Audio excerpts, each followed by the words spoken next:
Hey guys, today is a fun challenge with some weird little quirks. We're gonna examine the sit dash today. So this move, the sit dash, is essentially a dash vault from a sitting position. Dash vault looks like this. With the sit dash, you're gonna do the same thing. We're just gonna start from sitting on top of the obstacle, like so.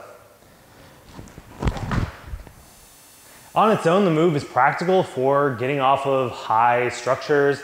You can spot your feet the whole time, push off, lower yourself down, and land precisely if you need to. But aside from its own usefulness, it requires some kind of unique motor patterns and muscle usages. And so we're just gonna play around with some of the fun things you can do with it. So first, spend some time trying to get as far as you can off of that sit dash. Really focus on tucking and then extending your legs, especially your hips, and then driving back through your fingertips all the way behind you with your hands and arms.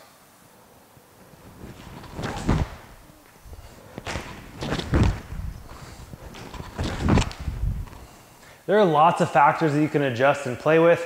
How much you tuck, the angle that you kick off with your feet, what you do with your hands behind you, what you do after you've taken off, whether you tuck or extend. And those are just some factors that you can play with and just see what results in the most distance out of that sit dash.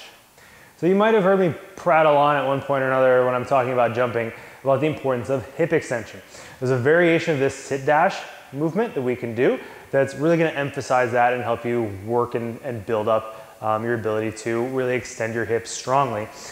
Basically, if you take your hands out of the equation, you're going to try this same movement, sit dash off of this, getting as far as you can. But basically, you'll be pushing down through the box on this corner with the back of your legs here, which takes your knees entirely out of the equation and forces you to use your hip extension in order to get that jump like this.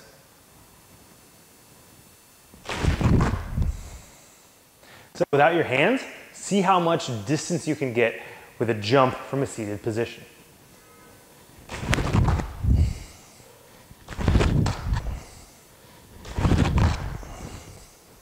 So as you can tell, it's probably not going to be very far, but a little bit goes a long way in this case. So if you can make an improvement of a couple of inches, that's really good. Try to mark your improvement in one way or another using a chalk line or a piece of tape or some other way to measure.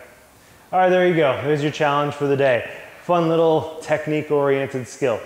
If you felt like that wasn't enough for you, do the burpees from yesterday. I'll see you tomorrow. Hope you're staying well.